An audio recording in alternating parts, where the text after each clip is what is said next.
हम सब वृंदावन धाम में हैं और हम सब लोग सौभाग्य हैं और आप सब भी बड़े सौभाग्यशाली हैं। जयनारायण प्रभु के नेतृत्व में आप सब यहाँ पर मौजूद हैं।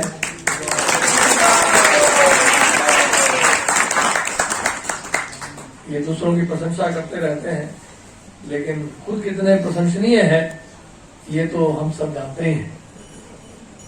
तो प्रभु जी का बहुत बहुत धन्यवाद, आप सबका बहुत बहुत धन्यवाद। और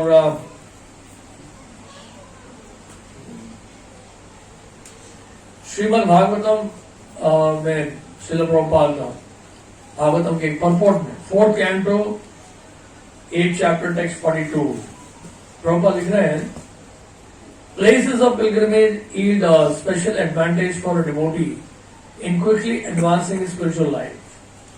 Lord Krishna lives everywhere, but still it is very easy to approach him in holy places of pilgrimage, because these places are inhabited by great sages. Lord Sri Krishna says that he lives where his devotees are chanting the glories of his transcendental activities. Dham refers to a place where one can immediately contact the Supreme Lord. Similarly, there are holy places of pilgrimage such as Prayag and Mathura, and the topmost of them is Vrindavan. There are 12 forests in the area of Vrindavan, and Madhuban is one of them. Pilgrims from all parts of India assemble together and visit all 12 of these forests. So Madhuban hoke aaye shayad aap sab. There are 5 forests on the eastern bank of Yamuna. Yamuna ji की पूर्वी दिशा में कितने हैं? 5 one है। भद्रवान, बीलवान, लोहवान, Bandirwan and Mahavan. On the western side of the bank there are 7 forests: Madhuvan, Talwan, Kumudvan, Bahulavan, Kamyavan, Khadirwan and Vrindavan. तो इस तरह से 12 वनों का ये ब्रजमंडल है। श्रील प्रभुपाद जी के गुरु महाराज श्रील भक्ति सिद्धांत सरस्वती ठाकुर जी ने कहा कि 12 वनों की जब हम परिक्रमा करते हैं, इन 12 वनों में 12 रस विद्यमान है। तो 12 वनों की परिक्रमा करने से या ब्रजमंडल परिक्रमा करने से क्या होता है, और इन 12 रसों का आस्वादन करने से क्या होता है, हमारी जो संसार रूपी परिक्रमा है, जन्म मृत्यु जरा व्याधि की जो परिक्रमा है, वो समाप्त हो। श्रील प्रभुपाद जी भी जब यहाँ पर एक समय वृंदावन में थे तो प्रभुपाद इस मंदिर की परिक्रमा करते थे दर्शनार्थी के बाद। आज भी परिक्रमा होती है दर्शनार्थी के बाद, तो परिक्रमा करते हैं गुरु पूजा के बाद, देखा होगा आपने। तो श्रील प्रभुपाद भी परिक्रमा करते थे और एक जगह प्रभुपाद जी रुक गए और खड़े हो गए। प्रभुपाद ने कहा, आप जानते हैं ये परिक्रमा क्यों कर रहे हैं? प्रभुपाद ने कहा, ये परिक्रमा करने से क्या होता है, जन्म मृत्यु जरा व्याधि की परिक्रमा से हमें छुटकारा मिलता है।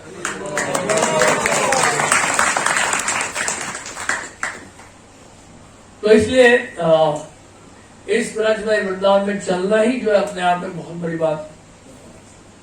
ब्रज के अंदर प्रवेश करना, और इसके बारे में तो श्री रूप गोस्वामी ने मथुरा महात्म्य में बहुत अद्भुत इसकी महिमा बताई।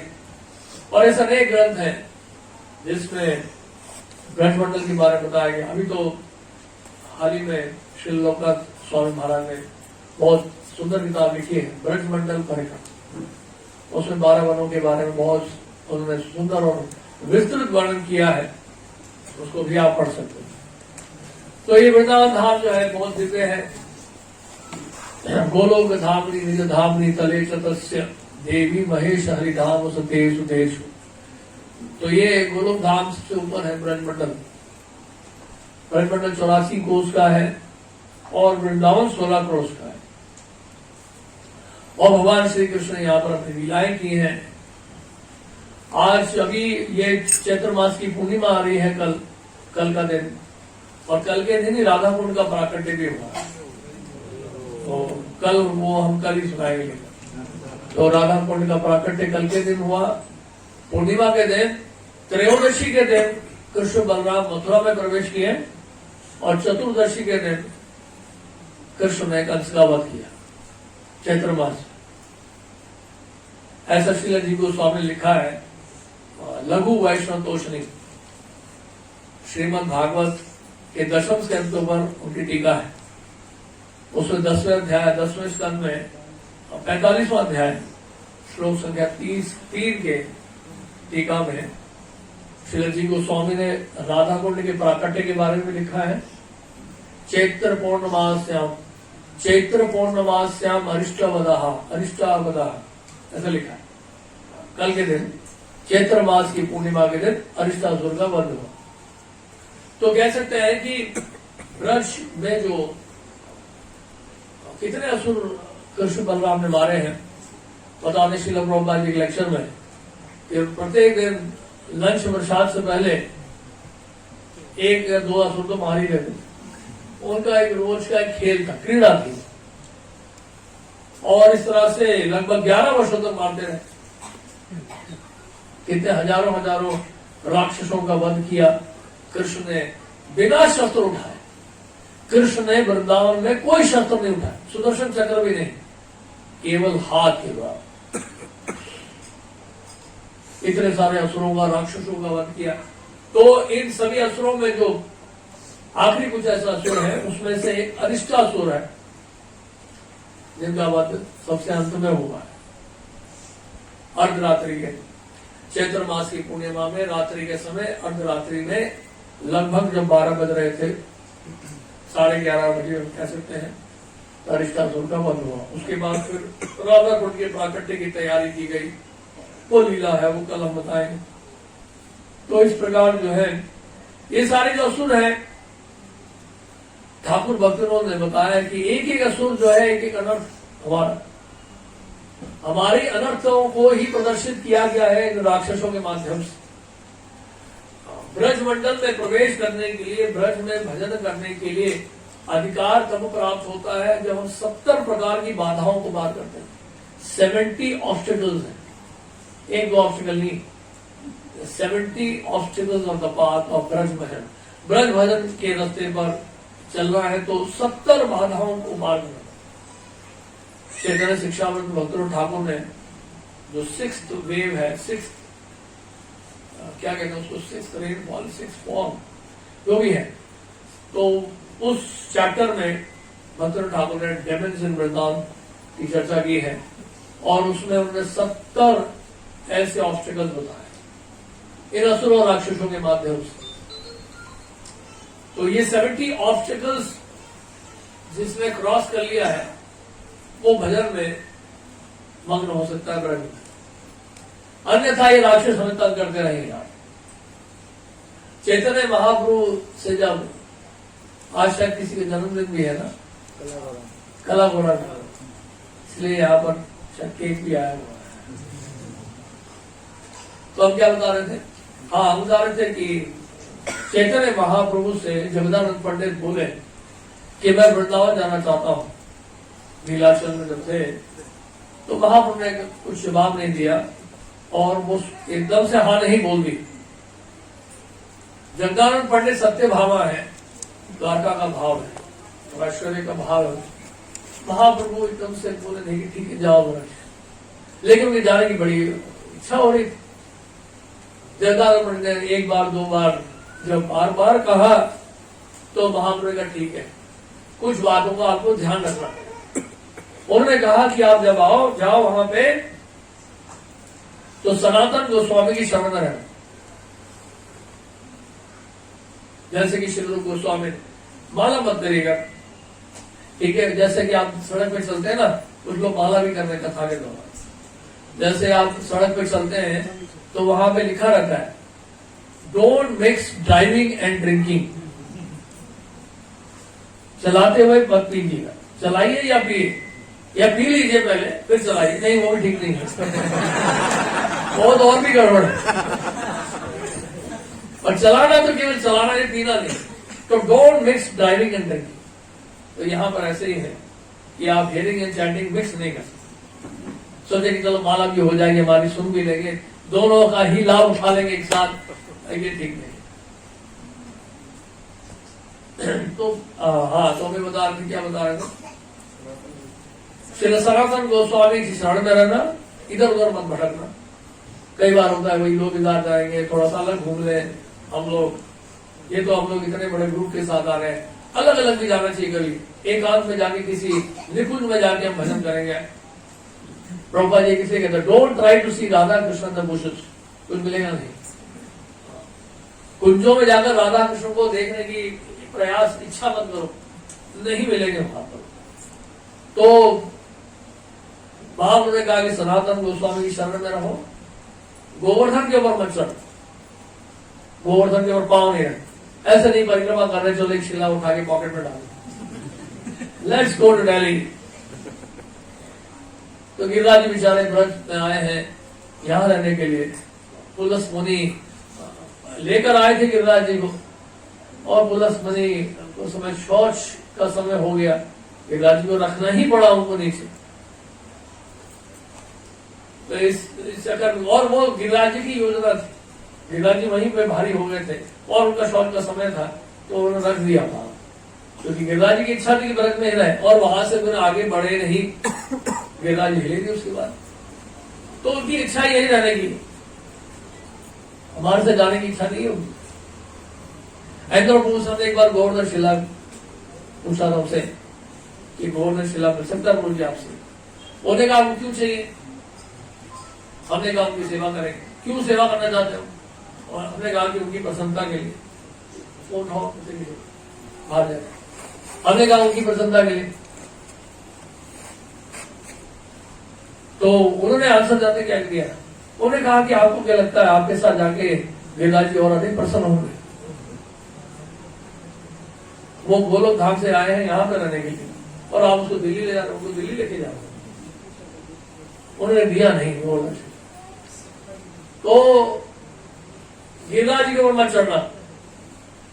और उसके बाद तीसरा बताया, ब्रजवासियों के साथ बहुत ज्यादा मेलजोल मत करना। Don't become familiar with the Brajwasi. ब्रजवासियों को देखोगे कि गालियां दे रहे हैं और सांसारिक बातें भी कर रहे हैं, प्लीज डोंट डू दैट। उनके बहुत करीब मत करो, दूर से आदर करिए। रिक्शे वालों के साथ झगड़ा मत करिए। खुद हम जूस पीते हैं, सोम पापड़ी खरीदते हैं, तरह तरह के प्रसाद पाते हैं, जूस पीते हैं, लस्सी पीते हैं, लोही बाजार में जाके, वहां जाके टिक्की भी खा लेते चुप चुप के।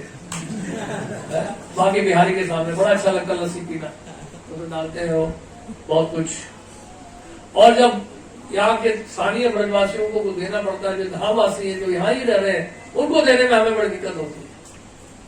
वो ऐसा नहीं भाव रखना हमें। यहाँ पे हृदय हमारा देखिए खुला होना चाहिए, सरलता ही वैष्णवता है। यहाँ पर कपट लेके ब्रज में प्रवेश करेंगे तो ब्रज में रहने का अधिकार नहीं मिलेगा। यहाँ पे अपने हृदय को सरल बनाना है। आई नंद तुम जकिंगरम पतितम मां विषमे भवा बुधो कृपया तव पाद पंकज स्थित धूलि सदृश विचिंतया। ये भाव होना चाहिए कि हम एक किंकर के समान, एक अपने आप को एक असहाय बालक के समान, निर्दोष बालक की तरह हमारा हृदय होना चाहिए ब्रज में प्रवेश करने। थोड़ा सा भी अगर हुआ अहंकार हुआ कि हम ये हैं वो हैं, तो हम ये हैं वो हैं, तो वो ब्रज में नहीं चलेगा। यहां तो बस एक ही है, गोपी भर्तुर पद कमले और दास दासानुदास। ये भाव जब तक नहीं होगा ब्रज में एंट्री नहीं। सारी उपाधियों को त्याग लेना पड़ेगा। सर्व उपाधि मुक्तम तत्परत्व निर्गुणम। You have to give up all designation. Prime minister हो, प्रेसिडेंट हो, कुछ भी हो, सब बाहर, दिल्ली के बाहर, ब्रज के बाहर, ब्रज के अंदर नहीं। अकबर की कथा बताई थी बार हमने, तानसेन और अकबर की, फिर से सुन ली, बहुत सुंदर कथा है। तो तानसेन से पूछा अकबर ने कि आप इतना बढ़िया गाते हो, अब जब राग दीपक गाते हो तो दिए जलते हैं, राग मेघ मलार गाते हैं तो वर्षा होती है, किससे सीखा आपने ये संगीत? हमने कहा हमने तो ब्रज के बहुत बड़े संत, हमारे गुरुदेव हैं संत हरिदास, जिन्होंने बाके बिहारी को प्रकट किया। अच्छा, हम उनके दर्शन करना चाहते।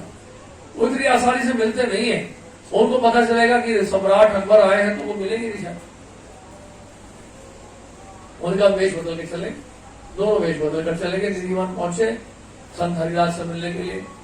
उन्होंने कहा एक बात, अगर आप इतना अच्छा गाते हो तो आपके गुरुदेव कितना अच्छा गाते हो। तो फिर उन्होंने कहा कि मैं तो गुरुदेव से कह नहीं सकता हूं कि आप गाइए, शिष्य के लिए शोभा नहीं देते, गुरु बोलिए कि गाओ गाओ। कुछ मुझे जो है ऐसा मतलब षड्यंत्र कह लो या ऐसा कुछ करना होगा जिससे गुरुदेव जो है मुझे शिक्षा देने के लिए गाए। तो फिर तानसेन ने जो है गायक राग थोड़ा सा गलत गाया। संत हरिदास ने देखा मेरे शिष्य गलत गा रहे हैं, तानसेन तुम ये राग ऐसे कैसे गा रहे हो, गलत सुर छेड़ रहे हो, तुमने गलत सुर लगाया है। तो उन्होंने कहा कि उसको ऐसे गाना चाहिए। तो संत हरिदास ने गाना शुरू किया। जैसे उन्होंने गाना शुरू किया, वृंदावन के जितने वहां पर हिरण थे और वहां के मोर थे और अलग अलग पक्षी थे, वो सब वहां पर इकट्ठे हो गए और सब नृत्य करने लगे उनके संगीत को सुनने के लिए, उनके गायन को सुनने के लिए।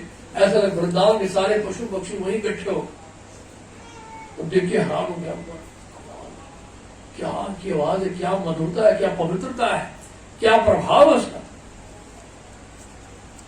तानसेन को गाहक बनने, अभी तक तो मैं सोचता था कि तुमसे बड़ा कोई गायक नहीं है, हमने तो आपका नवरत्न में गिना है, हमें तो नहीं पता था आपके भी गुरु आपसे ही बढ़कर हैं, बोले तभी तो हमारे गुरु हैं।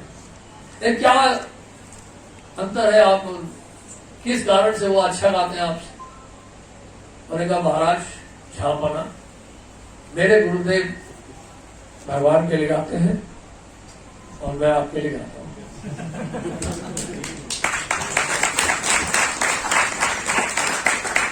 इनका हृदय बड़ा सरल है, ये उपाधियां लेके नहीं चलते हैं और इनसे अगर मिलना भी होगा तो उपाधियों को त्यागना होगा, क्योंकि ब्रज में प्रवेश करने का हमें पता होना चाहिए कि क्या तरीका है, क्या रास्ता है।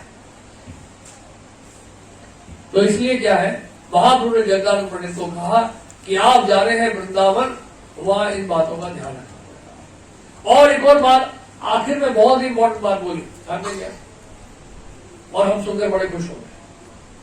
महाप्रभु ने कहा कि बहुत लंबे समय तक मैं रहना, जल्दी आना है वापस। इसलिए हमारे गुरु महाराज जब भी हम पहुंचते हैं वृंदावन, मतलब महाराज हमें देख लेते हैं कि हम आए हुए हैं, पहला उनका प्रश्न होता है आप वापस कब जा रहे हैं।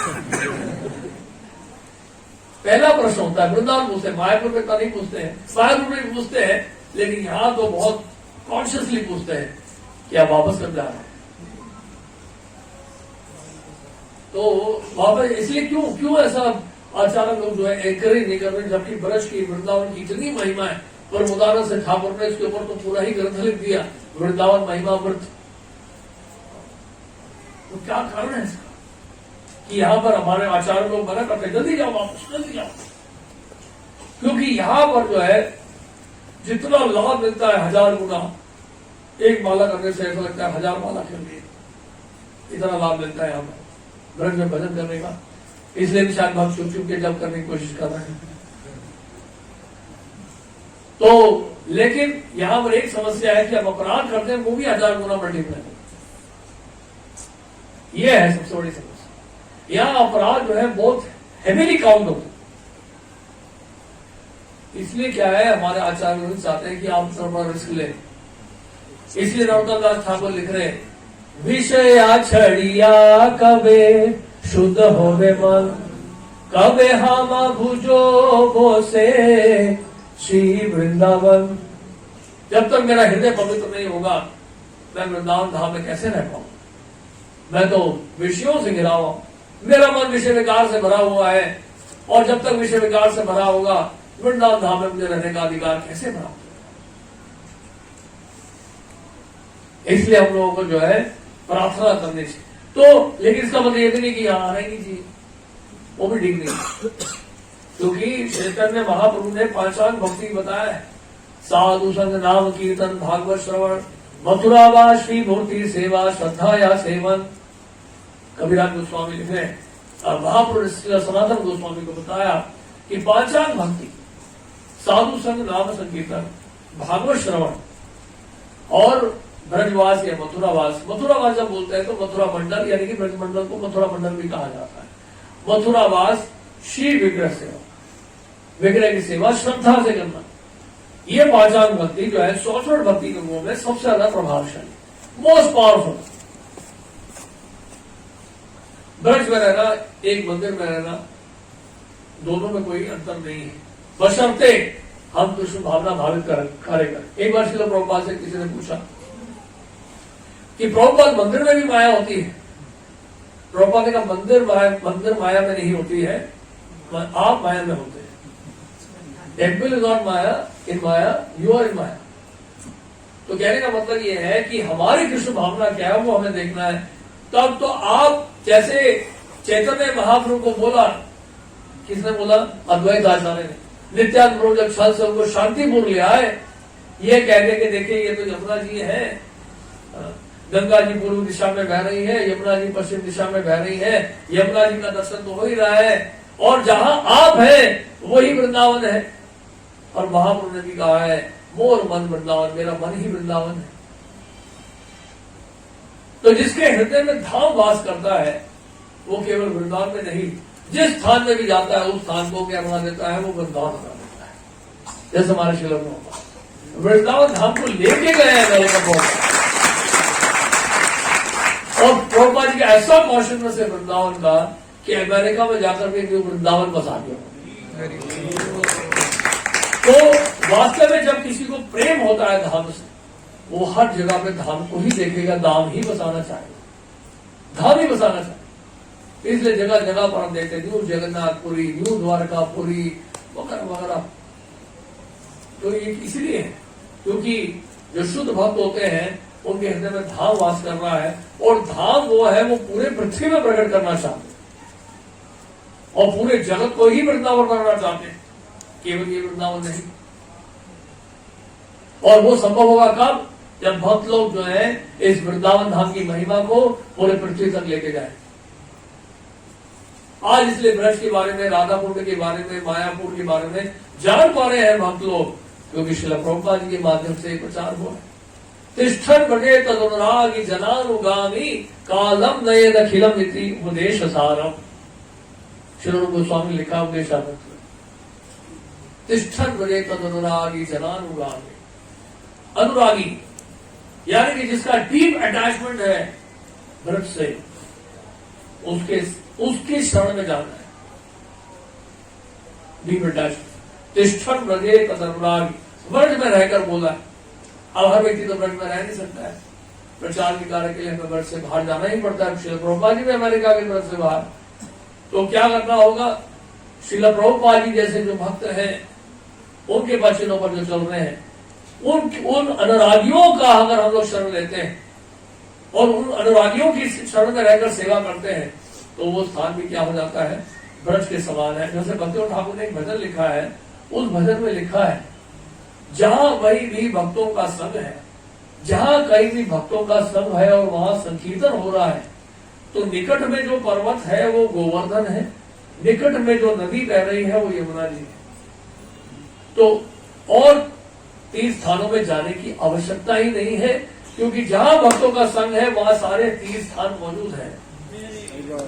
भक्त ठाकुर ने कितना भजन लिखा है, तो याद आ रहा है भजन के बोल क्या चैतन्य भागवत में कोट किया है और श्री भक्ति ठाकुर ने, तो उसमें ये लिखा है कि जहां भी नदी बह रही, उस भक्तों के संगति जहां पे उसके नजदीक जो भी नदी बह रही है या जो पर्वत है उसके नजदीक, वो गोवर्धन ही है, और वहां जो नदी बह रही है वो यमुना जी से भिन्न है।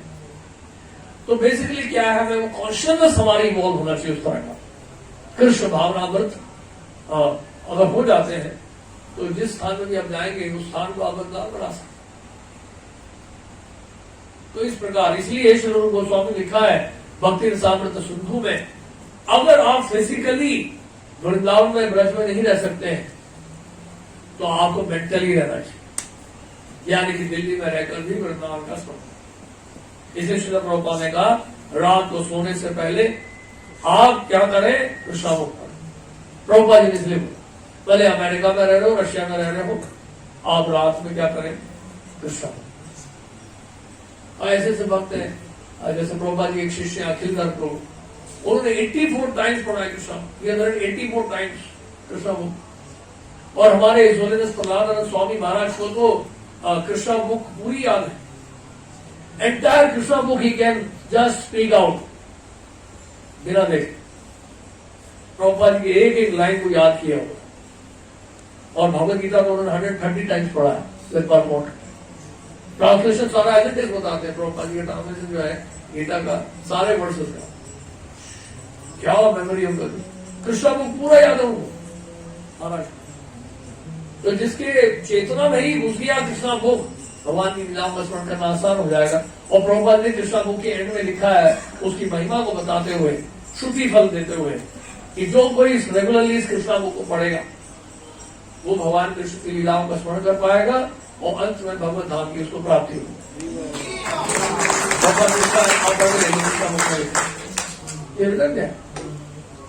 तो हम लोग ब्रज में आए हैं, हमारा सौभाग्य है, आप सबका भी सौभाग्य है और हम लोग उसका लाभ उठाएं।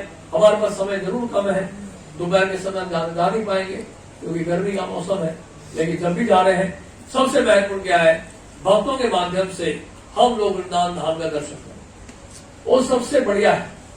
क्योंकि दर्शन कराने वाले तो भक्ति होते हैं, भक्तों के माध्यम से जो है वृंदावन धाम और अच्छे से नजर आएगा।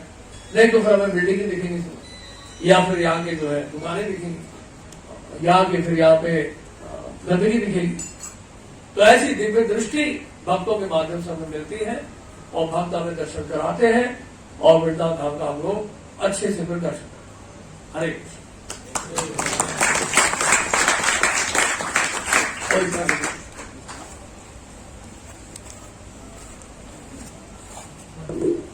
प्रश्न सारे कागज आप आप पढ़ के सुना रहे अभी वो कागज कागज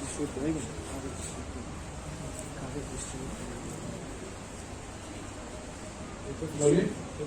हरे कृष्ण हरे कृष्ण हरे कृष्ण प्रभु जी in ISKCON we say preaching is essence, but Srila Rupa Goswami has not mentioned preaching in 64 limbs of bhakti. Instead, Rupa Goswami has told that we should not make many disciples and not create opulent temples, which are by default done while preaching. How to understand this? Shri रूप गोस्वामी के द्वारा प्रतिष्ठित राधा गोविंद जी का मंदिर अभी विराजमान है, जो कि रघुनाथ भट्ट गोस्वामी की प्रेरणा से बनाया गया। तो उसमें जो विग्रह स्थापित किए थे राधा गोविंद देव जी, वो श्री रूप गोस्वामी के द्वारा स्थापित है। अगर ऐसा होता तो गोविंद देव जी का मंदिर बनता ही नहीं। श्रीला सनातन गोस्वामी ने मदन मोहन जी का मंदिर बनवाया, वो मंदिर आज भी विराजमान है। राधा गोपीनाथ जी का मंदिर बनवाया गया, वो मंदिर भी आज विराजमान है। 6 गोस्वामी ने मंदिर बनवाए हैं, अपने लिए नहीं, इष्ट के लिए। तो कहने का अर्थ यह है, जब इस तरह से लिखा जाता है कि बहुत अधिक शिष्य नहीं बनाना चाहिए, तो उसका कारण यह है कि उनके पाप कर्म लेने पड़ते हैं गुरु को। जब दीक्षा देते हैं तो गुरु को रिएक्शन लेना पड़ता है, वो कर्मा लेना पड़ता है शिष्य का। क्योंकि जैसे ही दीक्षा देते हैं गुरु, तो वो शिष्य जो है कर्मा फ्री हो जाता है, he becomes free from all sinful reaction। तो इट्स हैवी रिस्पॉन्सिबिलिटी। तो जो और अधिक शिष्य बनाएंगे तो और अधिक खतरा है। लेकिन वैष्णव जो है वो बहुत कृपालु होते हैं। अगर आप वृंदावन में धाम में रह रहे हो तो बहुत अधिक शिष्य तो बनाने ही नहीं चाहिए, उसकी आवश्यकता नहीं, क्योंकि आपको केवल भजन ही करना। लेकिन प्रचार के लिए, चैतन्य महाप्रभु के आंदोलन के लिए ये हमें अनुमति मिलती है आचार्यों के द्वारा ही।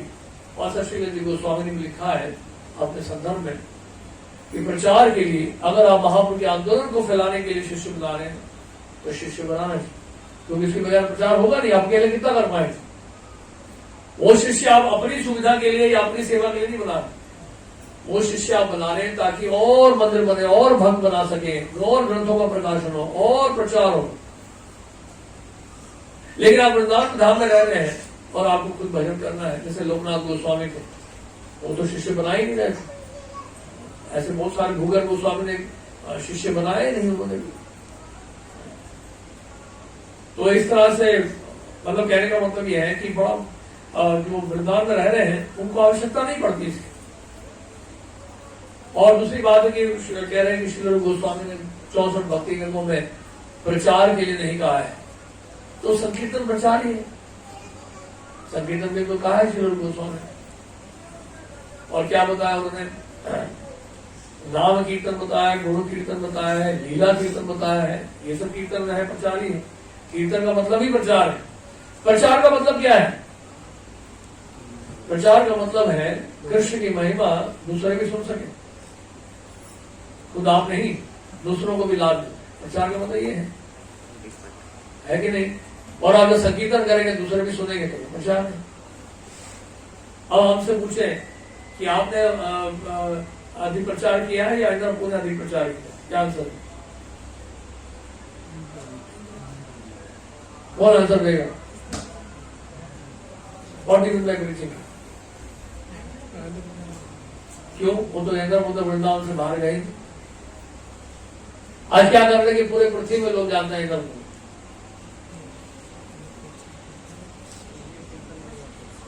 उनके कीर्तन के माध्यम से, उनकी कीर्तन के माध्यम से नहीं, उनकी कीर्तन की पवित्रता के माध्यम से, उनकी जो प्योरिटी है चैंटिंग्स की वजह से, वो हरिनाम जो है पूरी पृथ्वी में गूंजा है। इस वजह से तो जो हम भाग दौड़ करके करते हैं, उन्होंने एक ही जगह रह के कर दिए।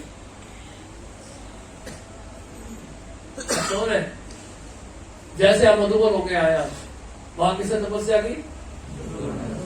ध्रुव महाराज ने क्या किया? एक ही जगह पे रहकर भजन किया उन्होंने मधुबन में, और उसका प्रभाव कहां पे पड़ा? दिल्ली में, बॉम्बे में, पूरे ब्रह्मांड में यूनिवर्सल ब्रीदिंग चोकअप हो गया। उन्होंने वैक्यूम क्रिएट कर दिया पूरे यूनिवर्स। उनका कॉन्शियसनेस जो है वो यूनिवर्सल कॉन्शियसनेस को इम्पैक्ट करने लगा, उसको इन्फ्लुएंस करने लगा। तभी देवी देवता घबरा गए, दम घूमने लगा, क्या हो गया क्या हो गया। सब ब्रह्मा जी के पास गए, वो सब भगवान के पास गए। तो मेरा भक्त तपस्या करना है, एक भक्त। तो वो ध्रुव महाराज जो कर रहे थे वो प्रचार, आप लोग दर दर भटक रहे हैं, फिर भी कोई बन नहीं रहा। भैया बड़ी मुश्किल से बन रहे हैं लोग, है कि नहीं? तो इसलिए प्रचार प्रीचिंग एक बहुत बड़ा क्या कहते हैं सब्जेक्ट है। इसको आप इंप्लीमेंट मत करिए केवल लेक्चर से या सेमिनार से। जिसके माध्यम से प्रचार होना है वो एक ही जगह रहकर हो जाए। और हो सकता है वही व्यक्ति जब बाहर भी जाए, जैसे श्रील प्रभुपाद जी है, तो फिर तो उसका कोई लिमिट ही नहीं है कितना प्रचार हो सकता है। जैसे नारद जी है, नारद जी प्रीचिंग करते हैं, नारद जी पूरे ब्रह्मांड में जाते हैं सब जगह। वो तो भगवान के धाम में भी जाते हैं, पाताल लोक तक जाते हैं, ऑल ओवर द यूनिवर्स जाके भक्त नारद जी करते हैं। तो वो भी प्रीचिंग है। तो कहने का मतलब यह है कि अब भक्ति साम सुंदर में कीर्तन के बारे में श्री रूप गोस्वामी ने जिक्र किया है, और ये भी बताया कि पांचांग भक्ति में मोस्ट पावरफुल है नाम संकीर्तन। तार मध्य सर्वश्रेष्ठ नाम संकीर्तन, निरपराध नाम लोए पाए प्रेम। तो कीर्तन तो करना ही पड़ेगा आपको, उच्च स्वर में हरिनाम लेना ही पड़ेगा। कोई भी भक्ति का क्यों ना हो, साथ में आपको हरिनाम लेना जरूरी है। ये प्रोसेस है भक्ति। भले आप कूड़ा भी उठा रहे हो, साथ में हरिनाम होना चाहिए, तब उसको भक्ति में गिना जाएगा, तब वो भक्ति कंप्लीट मानी जाएगी, नहीं तो इनकम्प्लीट माना जाएगा। जैसे आप विग्रह की सेवा करते हैं तो उसमें कई अपराध होते हैं हमसे, क्योंकि ये कलयुग है, सब कुछ शुद्ध नहीं है, कई सारी चीजें अशुद्ध है, मंत्र भी ठीक से बोल नहीं पाते हैं। तो वो सारा जो फॉल्ट है, वो जितना भी डिफॉल्ट है, वो ओवरकम हो जाता है अगर हम बाद में कीर्तन करते। जैसे यज्ञ करते हैं, फायर सेक्रीफाइस करते हैं, उसमें कई सारे वैदिक मंत्र बोल रहे हैं, ठीक से उच्चारण नहीं कर पाते, ठीक मीटर में नहीं बोलते हैं, और उसमें जो घी डाला है वो भी गाय का नहीं होता है, कई बार उसमें जर्सी का मिला होता है, भैंस का मिला होता है, सब मिला, फिर भी स्वाहा स्वाहा कर रहे हैं। तो बहुत सारे लिमिटेशंस है। लेकिन जब उस यज्ञ के बाद संकीर्तन होता है कि कीर्तन करिए बोलते हैं ना, और भक्त लोग कीर्तन के लिए बैठे होते हैं, उस कीर्तन से जो कमी पेशी रही है यज्ञ में, वो क्या हो जाता है? पूरा। तो प्रीचिंग तो होगा ही होगा, जब हरिनाम का उच्चारण होगा वो प्रचार हो ही जाता है। और बताइए। हरे कृष्णा प्रभु जी, दंड प्रणाम। प्रभु जी, जैसे जैसे कृष्ण भक्ति की तरफ जा रहा हूँ, भौतिक चीजें दूर होती जा रही हैं, कर्म से ऊपर भक्ति लगने लगी है, परिणाम स्वरूप काम की तरफ ध्यान कम होता जा रहा है, क्लाइंट्स का काम भी टाइम से नहीं कर पा रहा हूँ, क्या करूँ, मार्गदर्शन करूँ। पहला लाइन क्या था कि भक्ति करते करते ऐसा लग रहा है कि कर्म ज्यादा महत्वपूर्ण है। भौतिक चीजें दूर होती जा रही है, कर्म से ऊपर भक्ति लगने लगी। और कर्म से ऊपर भक्ति लगने लगी। अच्छा, तो भक्ति का ज्यादा इंपॉर्टेंस आपको पता चल रहा है, भक्ति में ज्यादा टेस्ट मिल रहा है, और जो बाहर में जिस जॉब में लगा उसमें टेस्ट मिल नहीं रहा, तो दिक्कत क्या है? कह रहे कि काम सही से हो नहीं पा रहा, क्लाइंट्स के काम सही से नहीं कर पा रहा टाइम से। देखिए, अगर आप बाहर रह रहे हैं और आपको लाइफ को बैलेंस करके चलना है तो फिर बैलेंस करना ही पड़ेगा। उसमें अगर आप एक्सेंट्रिक हो जाएंगे या एक्सट्रीम में जाएंगे और फिर भी सोचेंगे कि बाहर का जॉब भी कंटिन्यू कर पाएंगे, नहीं हो पाएगा। आपको एडजस्ट करके चलना ही पड़ेगा, बैलेंस करके। समझ गए आप? अब जैसे बोले कि अर्जुन भी यही बोलते कि भक्ति का इतना प्रभाव पड़ रहा है कि मैं युद्ध नहीं कर पा रहा, मुझे तो श्रवण कीर्तन करने का मन कर रहा है हस्तिनापुर जाके। भगवान युद्ध करो, युद्ध करो, युद्ध करो, बाण चलाओ, बाण चलाओ। नहीं नहीं, मुझे तो जाना है हस्तिनापुर, और आप गीता का प्रवचन दे दीजिए, मैं रिकॉर्डिंग कर रहा हूँ। ले लिया पेन ड्राइव, वही जाके सुनूंगा हस्तिनापुर। तो कोई भगवत गीता पढ़ता ही नहीं आज के दिन। कौन पढ़ता गीता? अर्जुन वो डरपोक निकम्मा व्यक्ति कुरुक्षेत्र छोड़ के भाग गया, उसकी गीता पढ़ूंगा मैं? तो गीता इसलिए पढ़ रहे हैं क्योंकि देखिए, एक बात का ध्यान रखिएगा, जब गुरु के द्वारा निर्देश मिलता है कि आप ये कार्य भी करते रहो, भारी दृष्टि से भले ही भौतिक लगे वो भौतिक कार्य नहीं है। जैसे अर्जुन का बाण चलाना जो है उसमें कोई श्रवण कीर्तन नहीं हो रहा, उसमें तो खून की नदियां बह रही है कि नहीं? तो देखने में एक्सटर्नली क्या लग रहा है? वो टोटली मटीरियल लग रहा है। दुर्योधन का युद्ध करना और अर्जुन का युद्ध करना, दोनों में जमीन आसमान का अंतर है। एक अपने स्वार्थ के लिए है और एक कृष्ण की प्रसन्नता के लिए है। दोनों सेम है, एक भोग लगाया गया है, एक भोग नहीं लगाया गया है। जो भोग लगाया गया उसको प्रसाद कहते हैं, और जो भोग नहीं लगाया गया उसको पाप कहते हैं, है कि नहीं? तो इसलिए कहने का अर्थ यह है कि भारी दृष्टिकोण से एक्सटर्नली लगेगा कि भैया तो दोनों सेम ही हैं, एक्सटर्नली लगेगा कि दोनों ही युद्ध कर रहे हैं कुरुक्षेत्र में, लेकिन ये युद्ध भगवान की प्रसन्नता के लिए हो रहा है। इसलिए प्रभुपाद जी कहते हैं, अब अगर अब ये जो अर्जुन का जो युद्ध करना है कुरुक्षेत्र में भगवान की प्रसन्नता के लिए, वो भी भक्ति ही है, दैट इज डिवोशनल सर्विस। अगर वो भगवान के द्वारा वो आदेश मिला है, गुरु के द्वारा आदेश मिला हुआ, वैष्णव के संरक्षण में रहकर, अगर वैष्णव चाहते हैं, गुरु चाहते हैं, भगवान चाहते हैं आपसे कि आप वो अपने निर्धारित कर्म करते रहो, साथ में भक्ति करते रहो, तो आपके लिए वो करना ही वास्तव में भक्ति है। पॉइंट यह है कि हमें हर चीज को डायरेक्शन में करना, प्रॉपर गाइडेंस में करना। अगर प्रॉपर गाइडेंस में करेंगे तो कोई दिक्कत नहीं। ये केस टू केस डिफर करें, हर केस एक जैसा नहीं हो, ये भी याद रखेगा। जो मैं आंसर दे रहा हूं ये केस टू केस डिफर करें। तो गुरु जो है बेसिकली एसेस करेंगे वो डिवोटी के स्टेज के हिसाब से कि उसको क्या इंस्ट्रक्शन दिया है, और उनको इंस्ट्रक्शन अगर ये मिलता है कि please continue your job and chat Hare Krishna, तो उसके लिए वो जॉब कंटिन्यू करना क्या है? दैट इज भक्ति। और ऐसा करने से क्या होगा कि गुरु के इंस्ट्रक्शन को फॉलो कर रहा है, it become free from the bondage of कर्म, कर्म बंधन से छुटकारा पाए। ऐसा कर्म जो है उसको बांधेगा नहीं, बल्कि ऐसा कर्म जो है उसको कर्म बंधन से छुटकारा दिलाएगा, क्योंकि गुरु के आदेश से हो रहा है। तो उसकी चिंता मत करिए। और जो बाहर की कड़वाहट आपको महसूस हो रही है, ये बहुत अच्छा है।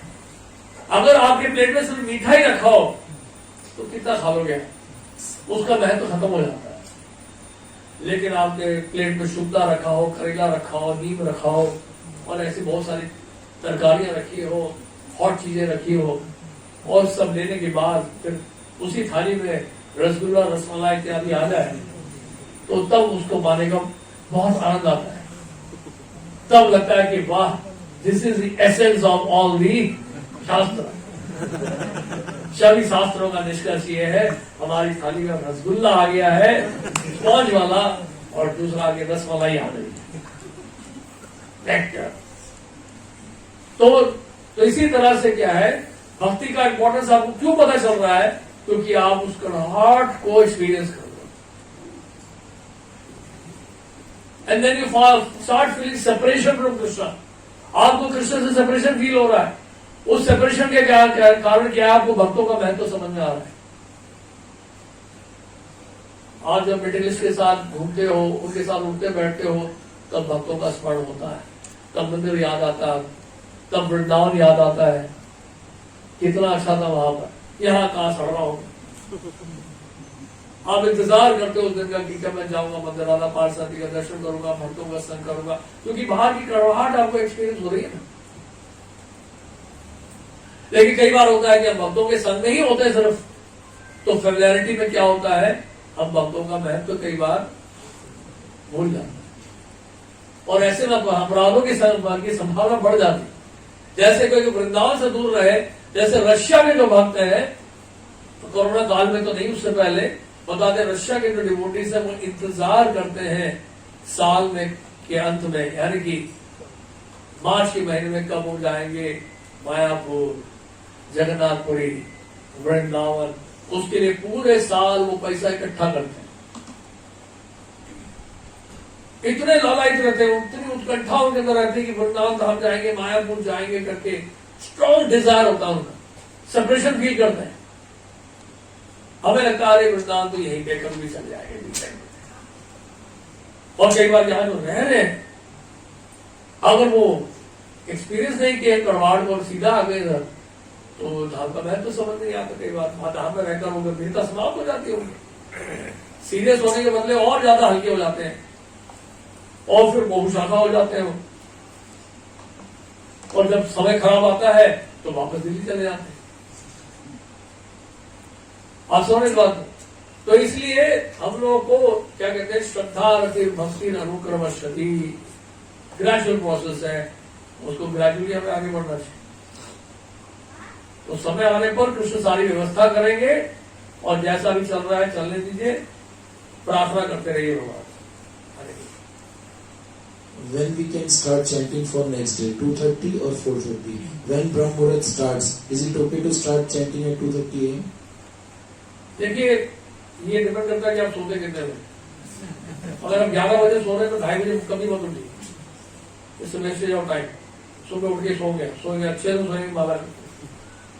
रात को आपके पास 6 घंटे का नींद पूरा होना चाहिए अगर आप चैटिंग ठीक से करना चाहते हैं। ब्राह्म मुहूर्त का समय होता है 4:10 से लेकर 4:58 तक, 48 मिनट का एक मुहूर्त होता है। मुहूर्त का मतलब 48 मिनट। तो एक ब्राह्म मुहूर्त का समय तो वो समय है जिस समय पूर्व अष्टकम गाते हैं, मंगल आरती में भाग 4:10 से लेकर 4:58 तक। और 2:30 बजे आप उठ सकते हैं अगर 8:30 बजे सो रहे थे। कितने बजे सोते हैं, किसका प्रश्न है? इसका प्रश्न हाथ उठा सकते हैं। कितने बजे सोते हैं आप? What time you sleep? 11 बजे सो के 2:30 बजे उठेंगे तो हेल्थ खराब हो जाएगा। रात को लेट सो के जल्दी उठने से आपका लिवर का बैंड बन जाएगा। क्योंकि 11 बजे अगर सो रहे हैं, देखिए पूरा दिन जो है हमारा 3 डिवीजन में बांटा गया है और रात का समय जो समय होता है पित्त का समय होता है। और उस समय जागेंगे तो पित्त एग्रीवेट होता है 9:30 बजे के बाद, रात्रि का जो समय आता है। उस समय अगर विश्राम नहीं कर रहे हम तो पित्त बढ़ेगा और पित्त का प्रकोप जब बढ़ेगा तो एसिडिटी होगी पेट में। लेट सोने का एक खतरा है। और लेट अगर आप डिनर करते हैं तो डाइजेशन भी आपका ठीक से नहीं होगा।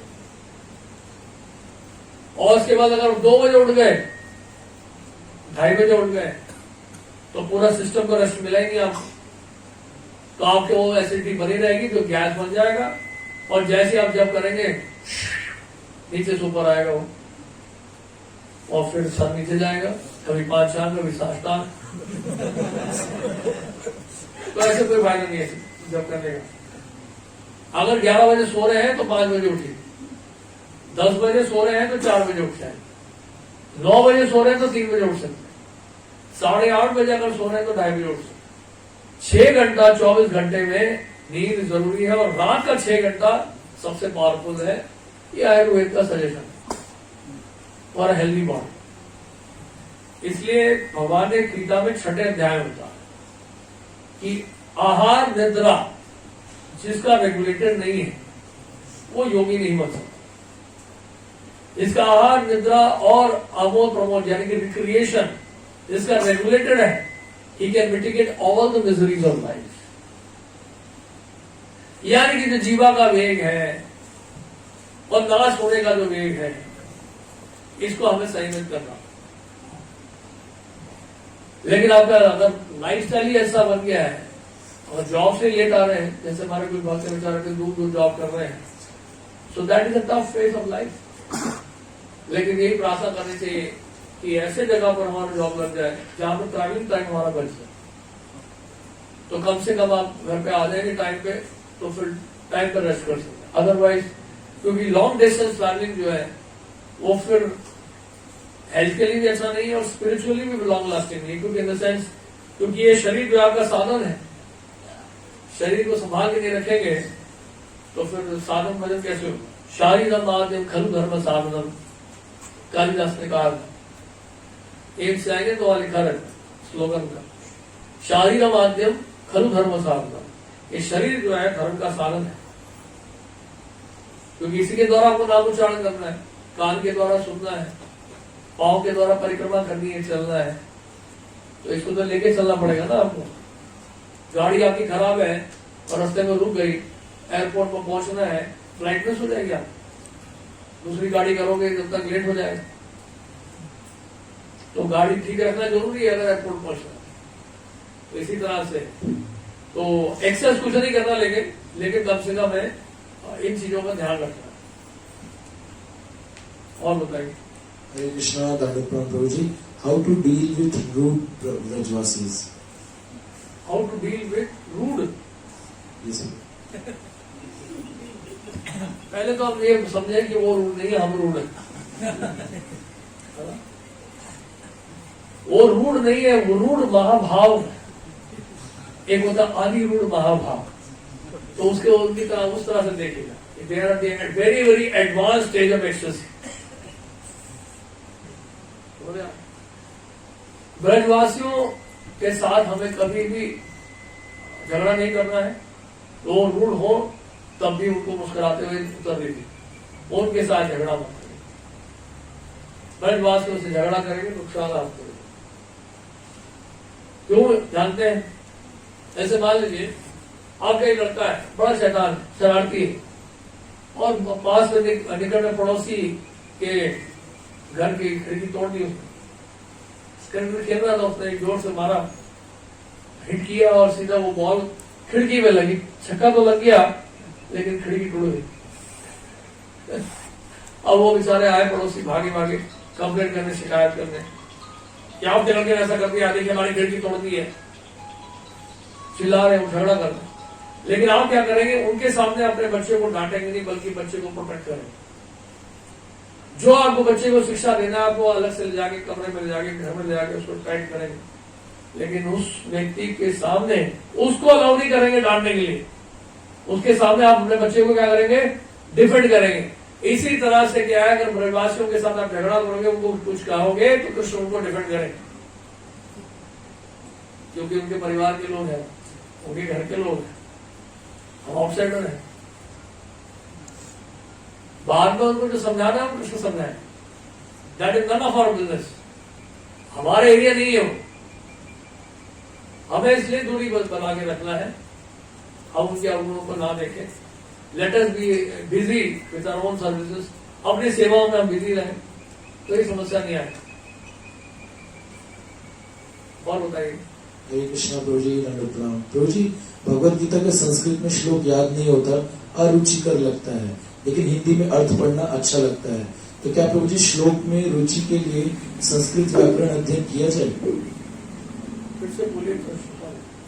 प्रभु जी, भगवत गीता का संस्कृत में श्लोक याद नहीं होता, अरुचिकर लगता है, लेकिन हिंदी में अर्थ पढ़ना अच्छा लगता है, तो क्या प्रभु जी श्लोक में रुचि के लिए संस्कृत व्याकरण अध्ययन किया जाए? प्रभुपाद जी जितना दिया है उतना पढ़िए, समय वैसे ही कम है, अब व्याकरण की तरफ मत जाइए। प्रभुपाद ने वर्ड मीनिंग दिया है, उसका ट्रांसलिटरेशन दिया, रोमन ट्रांसलिटरेशन दिया है और उसका ट्रांसलेशन दिया है, उसका परपोर्ट दिया, वो बहुत है। उससे क्या जानना उन्होंने संस्कृत बहुत है, जितना श्रील प्रभुपाद ने दिया है, दैट्स मोर देन इनफ। अब उसके लिए अलग से संस्कृत से हो गए, उसके लिए अलग से टाइम निकालो। जैसे कोई जिसने पूछा था आपसे, प्रभु जी कीर्तन के लिए हारमोनियम सीख लो। मैंने कहा देखो, पहले अगर हारमोनियम सीखा है तो वो कंटिन्यू कर लो, नहीं सीखा तो टाइम बर्बाद मत करो। ये हारमोनियम सीखूंगा आपने, क्यों भाई सीखना आपको, वैसे ही कीर्तन करो। What is the problem? अब पहले से अगर हारमोनियम सीखा हुआ है तो उसको कृष्ण की सेवा में लगा सकते हैं आप, बिकॉज आपके पास वो टैलेंट है पहले से। अब उसके लिए अलग से टाइम उसको इन्वेस्ट करो कि म्यूजिक स्कूल जाओ, मैं हारमोनियम सीखूंगा, हम भी लोकनाथ महाराज की तरह गाएंगे हारमोनियम के साथ। वो एम्बिशन रहता है कुछ लोग, वो सब वेस्टेज ऑफ टाइम है। Let us become natural on our own. हम जो है वो है, let us not imitate others. दूसरों की नकल करने की कोई आवश्यकता नहीं। इसलिए क्या है, जो आता है उसको लगाइए कृष्ण की सेवा में, नया सीखने के लिए टाइम वेस्ट हो। और बताइए। हरे कृष्ण प्रभु जी, why all the dhams are in India and the Lord appeared in India only? Why we say Mayapur Dham, Puri Dham? Why we don't say America Dham, Russia Dham? Srila Prabhupada ji की कृपा से हो गया अभी new Vrindavan, America में भी धाम प्रकट कर दिया प्रभुपाद जी। जैसे बड़े बड़े लोग होते हैं, इंडस्ट्रियलिस्ट होते हैं, वो बड़े बड़े शहरों में अपना घर बनाते हैं। क्यों बनाते हैं? और आंसर देंगे।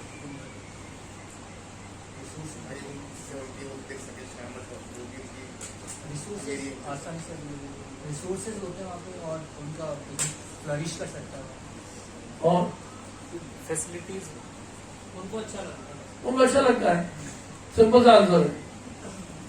अब कृष्ण आपसे सब कुछ आपसे पूछ के थोड़ा करेंगे कि उन्होंने यहाँ घर क्यों बनाया, यही वृंदावन क्यों प्रकट किया, क्यों माया पर क्यों प्रकट किया। अरे भैया उनकी इच्छा, कोई कारण होगा उसका, उनकी इच्छा है, वो यहाँ चाहते हैं बस।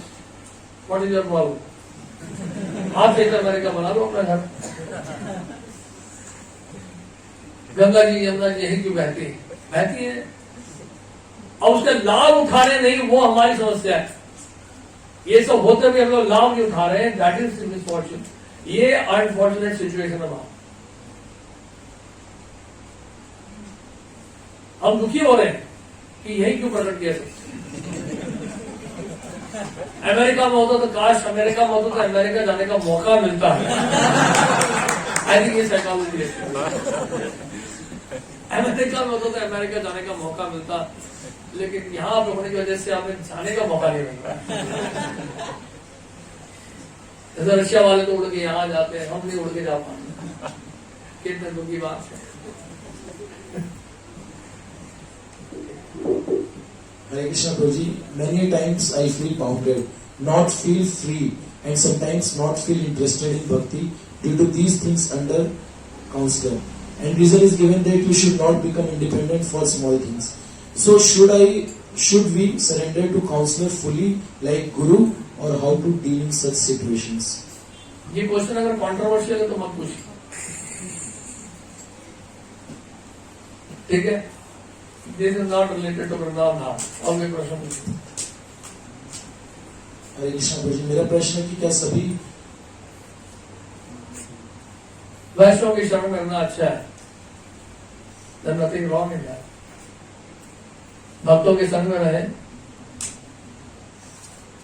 बस इतना याद रखिए, रूप गोस्वामी से इतना बता दूंगा मैं, इसके बारे में नहीं बताऊंगा, लेकिन जो शास्त्र सिद्धांत श्री रूप गोस्वामी उपदेशामृत में लिखते हैं, कृष्णेति यस गीतम मनसाद्रिता, जो जिसकी मुख से, जिसकी वाणी से हरिनाम का उच्चारण हो रहा है, उसको आनंद हो।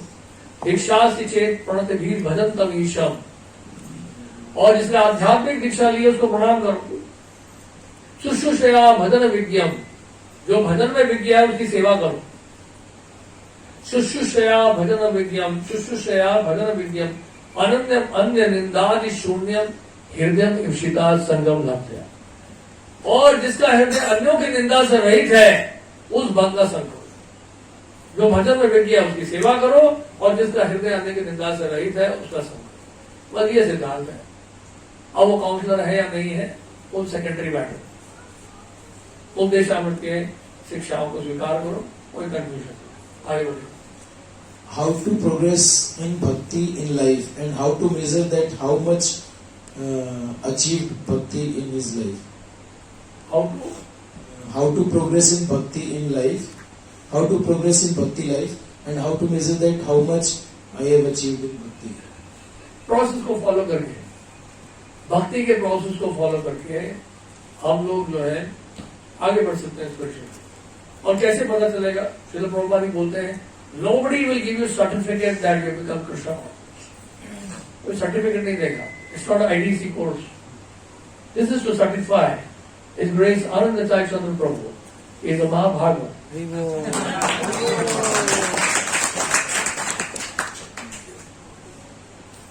Signed by the Temple President. Apala. तो ये सर्टिफाइड नहीं होगा इस तरह से। यानी कि आप रसगुल्ला खा रहे हो तो खुद ही पता चलेगा कि मीठा है आपको। If you are spiritually advancing तो आपको खुद एक्सपीरियंस होगा कि मैं मुझे अट्रैक्शन मेरा बढ़ रहा है कृष्ण।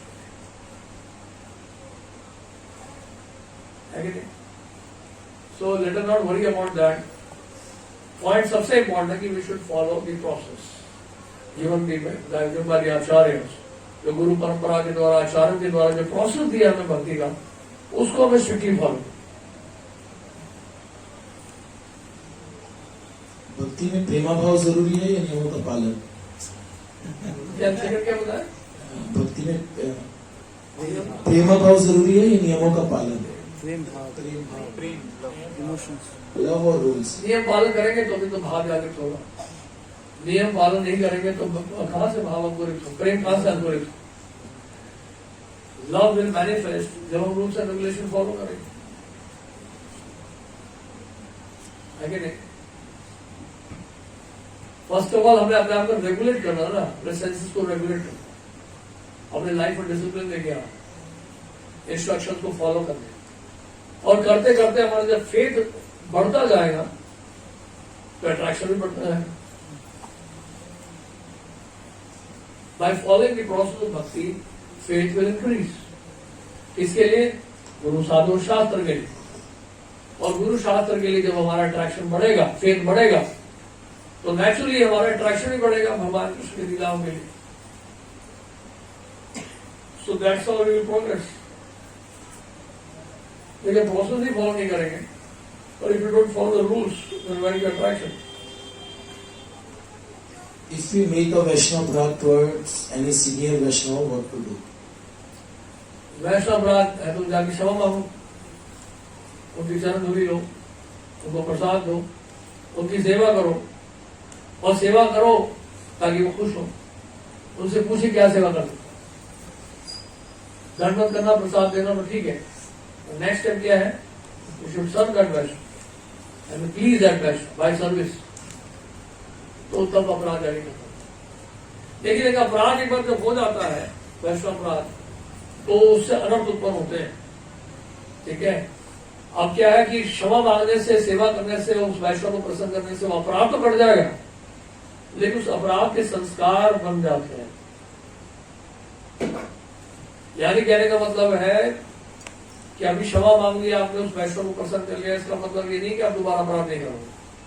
उस अपराध के कारण अब वो अपराध करने के संस्कार बन गए, तो संभावना है कि दोबारा भी अपराध होगा। इसलिए विश्वनाथ जी ठाकुर कहते हैं कि अपराध से उत्पन्न जो है, उत्पन्न हुए जो अनर्थ है, वो सबसे लंबे चलते, वो लॉन्ग लास्टिंग होते, बहुत बहुत लंबा चलते। पाप के द्वारा उत्पन्न हुए अनर्थ और पुण्य के द्वारा उत्पन्न हुए अनर्थ, ये निष्ठा रुचि के स्टेज पे 100% समाप्त हो जाते हैं। ठीक है, और उसके बाद फिर जब मन लगेगा आपका, नाम रुचि आने लगेगी, और दो सिंपल बिटा। बट जो अपराध हमने जो किए हैं, नाम अपराध, वैष्णव अपराध, स्पेशली वैष्णव अपराध जो किए हैं, उसके द्वारा जो ऊपर हुए अनर्थ हैं, वो निष्ठा रुचि के बाद भी चलते हैं। क्योंकि रुचि का अवस्था जो है वो स्वरूप सिद्ध की अवस्था नहीं, तो उसका संस्कार फिर भी थोड़ा थोड़ा बना रहता है। आप समझ रहे? जैसे अपराध उस अनर्थ का जो निष्ठा के स्टेट में है वो 3/4 ही समाप्त होता है, यानी कि 75% समझ लीजिए, अप्रोक्सीमेटली बता, 100% नहीं होता उस सेसेशन निष्ठा के स्टेज में भी। अपराध से जो उत्पन्न हुआ अनर्थ, तो एक बार हमने किसी वैष्णव के प्रति अपराध कर दिया और अपराध के लिए क्षमा मांग ली, जैसे नाम आपने पाप किए मान ली, ठीक है, अब पाप किया आपने नाम लिया तो पाप कट गया कि नहीं कट गया? लेकिन जो पाप किया है उसके संस्कार तो बन गए ना, वो संस्कार जो पाप का बीज है वो तो नष्ट नहीं हुआ, पाप जरूर कट गया। जैसे कर्मकांडी लोग क्या करते हैं, प्रभुपाद जी कहते हैं ऐसे 80 कर्मकांडी शास्त्र में जिससे बताया गया कि पापों का प्रायश्चित कैसे किया जाए। ये पाप किया तो ये प्रायश्चित कर लो, ये पाप किया तो ये प्रायश्चित कर लो, नरक जाने से बच जाओ। ठीक है, नरक जाने से तो बच गए, लेकिन दैट डजंट मीन कि पाप के संस्कार भी खत्म हो। पाप करने की प्रवृत्ति फिर भी बनी रहती है। तो इसलिए क्या है, कहीं ना कहीं दोबारा जाके फिर पाप करते हैं, वही पाप करते हैं। तो इस तरह से क्या है, जब तक हम निष्ठा के स्टेज में नहीं पहुंचते तब तक पाप करने की संभावना फिर भी बनी रहती है और पुण्य कर्मों में लगने की संभावना फिर भी बनी रहती है।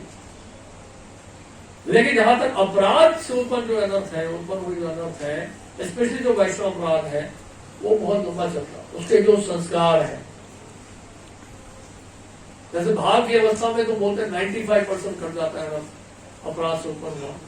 लेकिन उस स्टेज में क्या है कि अनर्थ वास्तव में होता नहीं है, क्योंकि वो स्वरूप सिद्धि की अवस्था है, लेकिन बताते हैं उसका आभास रहता है, उसका रिजेम्बलेंस रहता है। जैसे एक कमरे में रजनीगंधा फूल रखा हमने पूरी रात और अगले दिन सुबह निकाल दो तो कमरे में फिर भी खुशबू रहेगी, फूल नहीं है लेकिन खुशबू रहती है, तो उसका आभास होता है। तो अनर्थ आभास होता है। तो अगर पहले कभी अपराध किया होगा तो कहने का मतलब है इतना गंभीर है वैष्णव अपराध, तो इस वक्त सो चीप की भाई वैष्णव अपराध चलो माफी मांग लो, प्रसाद में सेवा कर लो, खुश हो गए, हमारा लाइन तो क्लियर हो गया। लेकिन ये इतना भी क्लियर नहीं हुआ कि वो जो संस्कार जो बन गए अपराध करने के वो भी खत्म हो गया, उसको मिटाने में टाइम लगेगा, वो लंबा चलता है। इसलिए वैष्णव अपराध करना नहीं चाहिए, क्योंकि इसके जो संस्कार है वो कटने में बहुत टाइम लगता है, पाप से भी ज्यादा। इसलिए भक्ति सिद्धांत ठाकुर ने बोला कि अपराध जो है इस मिलियन टाइम मोर सीरियस, लाखों गुना ज्यादा गंभीर है अपराध पाप से, क्योंकि लंबा चलता है। और बताइए तो जी इसी का आगे का क्वेश्चन है कि और हमें पता नहीं है कि हमने किस वैष्णव के प्रति अपराध किया है, तो हमें क्या करना चाहिए? प्रार्थना करो भगवान से कि जितने भी संपूर्ण ब्रह्मांड में जितने भी वैष्णव हैं वो मुझे क्षमा करें, जहां कहीं भी आप मुझे क्षमा करें। मैं नहीं जानता कि कौन मुझसे दुखी है, मुझसे कौन सुखी है, मैं से सबसे क्षमा मांगा, और क्या कर सकते हैं, ठीक है नहीं? और हरे कृष्ण प्रभु जी, दंडवत प्रणाम, all glories to Srila Prabhupada. Prabhu ji last कुछ मंथ से भक्ति में मन नहीं लग रहा, चैंटिंग में भी नहीं, हियरिंग में भी नहीं, परंतु मैं अच्छे से करना चाहता हूँ। क्या कोई शॉर्टकट है कि जल्दी से मन वापस लगे? No shortcut. शॉर्टकट अगर है तो भक्तों का संग है, भक्तों के संग में आगे करिए, जो समय निकालना ही पड़ेगा अगर आप वास्तव में जो है सीरियस होना चाहते। जितना दूर रहेंगे उतना दिक्कत है, भक्तों के संग में नहीं, और कोई शॉर्टकट नहीं है। प्रभुपाद ने जो दिया है इससे और क्या शॉर्टकट हो सकता है? प्रभुपाद ने जो दिया है ये सबसे शॉर्टकट। एक्चुअल प्रोसेस अगर बताएंगे तो वो तो बहुत ही ज्यादा टफ है। प्रभुपाद इतना सिंप्लीफाई करके देंगे। प्रभु जी नारद मुनि केम एज श्रीवास और श्रीवास ठाकुर केम एज नारद मुनि, similar for others like Gopeshwar Mahadev. That simultaneously exist, पहले आगे नहीं होता, दोनों शाश्वत है। श्रीवास ठाकुर नित्य नवदीप में है, नारद जी वैकुंठ में है, दोनों नित्य सिद्ध है। श्रीवास ठाकुर इस जब आध्यात्मिक जगत से नवदीप से यहाँ पर आते हैं तो नारद जी के माध्यम से आते हैं, तो नारद जी के अवतार बताया जाता है। हरिदास ठाकुर नित्य नवदीप में है, वो नित्य सिद्ध है। जब इस सृष्टि में प्रवेश करते हैं तो ब्रह्मा जी के माध्यम से, इसलिए ब्रह्मा जी का अवतार बताते हैं। But is eternally existing in Navdeep. Shivas Thakur is eternally existing in Navdeep. तो दोनों ही एटर्नली एग्जिस्ट करते हैं, नारद जी भी और शिवास जी। हरे कृष्ण प्रभु जी, दंड प्रणाम। Thanks for your precious association. जब हम धीरे धीरे भक्ति में आगे बढ़ने लगते हैं तो हमारे अथॉरिटी का हमसे एक्सपेक्टेशन बहुत ही बढ़ने लगता है। कभी कभी उनका एक्सपेक्टेशन इतना हो जाता है, हम उतना सरेंडर नहीं है एक्सेप्ट करने के लिए। उनका एक्सपेक्टेशन हमारे हित में होता है, लेकिन एक्सेप्ट करना बहुत मुश्किल होता है। उस स्थिति में क्या करना चाहिए? उनको जाके बता देना चाहिए कि आप मुझसे बहुत ज्यादा एक्सपेक्ट कर रहे हैं प्रभु जी, इतनी आशा ना करें, क्योंकि आशा ही निराशा का कारण है।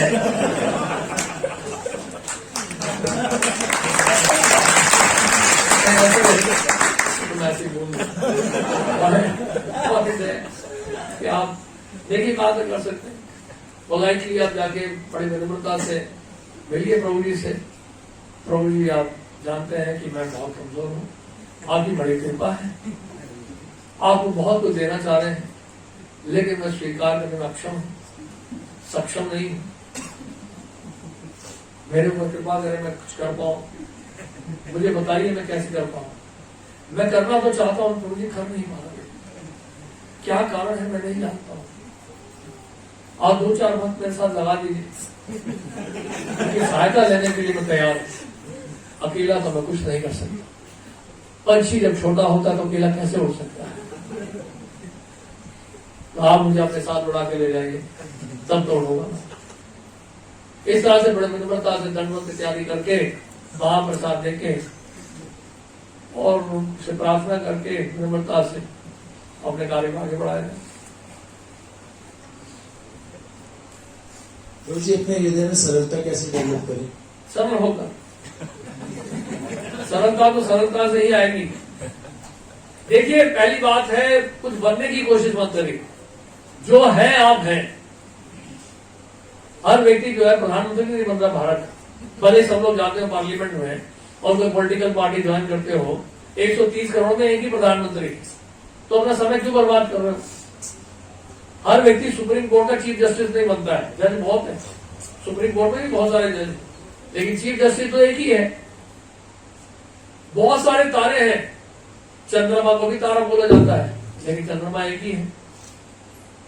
नक्षत्राणाम हम शशि, तो शशि तो चंद्रमा से एक ही है। सारे चंद्रमा नहीं है, सूर्य भी एक ही है। इसी तरह से जो है वो है। सरलता का मतलब यह है, जो अंदर है वो बाहर है। हर व्यक्ति अपनी काबिलियत है और हर व्यक्ति जो अपने आप में योग्य है।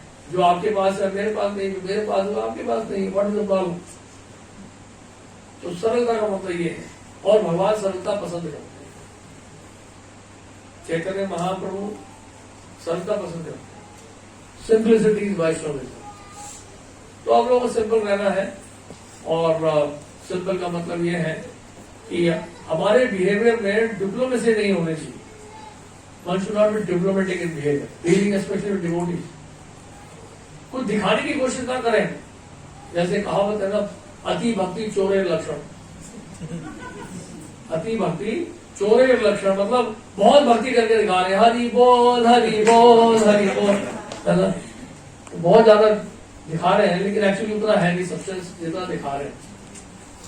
तो फिर दैट कृष्ण रिवील्स हिम। आप लोग जेन्युइन डिवोटी बनने की कोशिश करना है, और जेन्युइनली जितना हम कर सके करें, बस।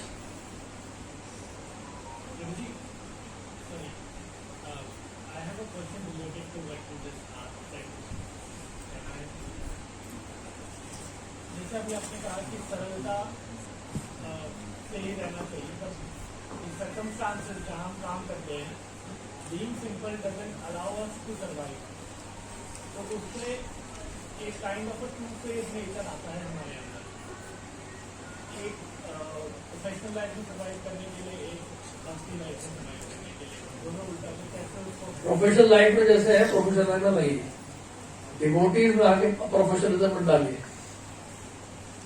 Don't mix driving and drinking, वही है स्लोगन हमारा। प्रोफेशन में है तो जो प्रोफेशन की डिमांड कर रहा है आपसे वो करिए। इसे प्रभुपाद ने बोला कि एक जगह भागवत में भी लिखा है, जहां पर शुक्राचार्य बोल रहे बलि महाराज कि व्यापारी थोड़ा बहुत झूठ बोल सकता है, झूठ बोलने की बात की उन्होंने, तो व्यापारी को झूठ बोलना अलाउड है, लेकिन बहुत ज्यादा नहीं। प्रभुपाद जी क्या कहते हैं, नमक बहुत ज्यादा नहीं होना चाहिए। तो झूठ का भी एक लिमिट होता है, ऐसा नहीं कि वो झूठी बोलता रहे और इतना करप्ट हो जाए कि पुलिस ले जाए। तो वहां भी एक लिमिटेशन है झूठ बोलने का। तो कहने का मतलब है कि प्रोफेशन में जितना आवश्यकता है वो तो आपको करना ही है, नहीं तो सर्वाइव नहीं कर पाएगा।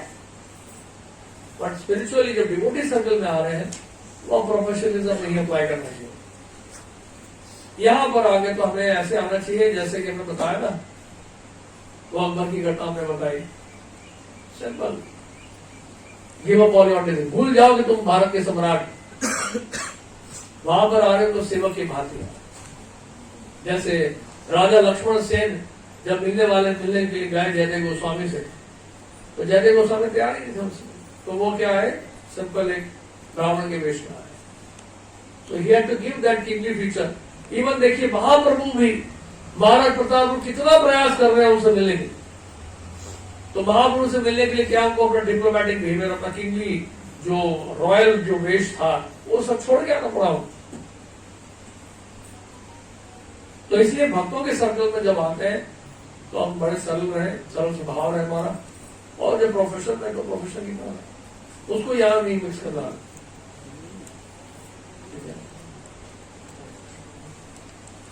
In-laws are non-devotees. In-laws are non-devotees. In-laws. When conflicts occur, how to respond? Till when to tolerate? Is it sinful to do bhakti when husband don't allow? It is sinful to do bhakti when husband don't allow. देखिए बड़ा complicated question है। अब in law out law कर रहे हैं तो हमें इतना डिटेल तो पता नहीं। These are very personal question, complicatedly answer करना बड़ा मुश्किल है। It's a very personal question, right. तो अभी एकदम से आप चाहेंगे कि आंसर कर दो और बाद में बोला कि प्रभु जी तो हमने एक और पता लगा घर में झगड़ा और ज्यादा हो गया।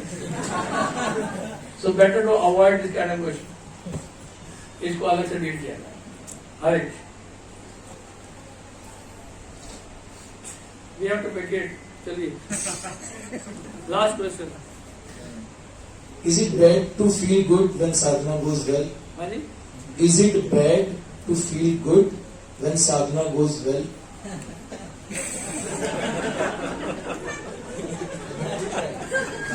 मतलब कहने का मतलब अगर साधना अच्छी चल रही है तो उसमें अच्छा अगर फील करना है, ये ठीक नहीं है ना, ठीक है नहीं।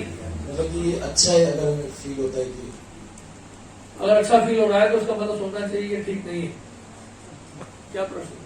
वही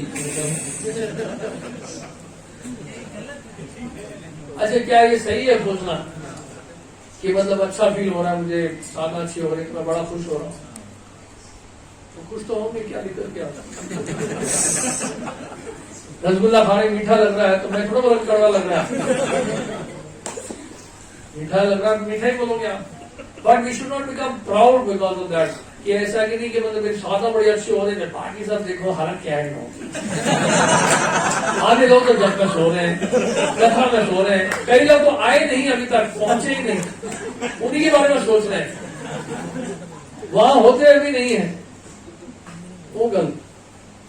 आपकी साधना अच्छी है, आप खुश हो रहे हो, that is okay, but then you should not think कि और बाकी सब लोग बोकस। हरे कृष्ण। चलो प्रभुपाद की जय।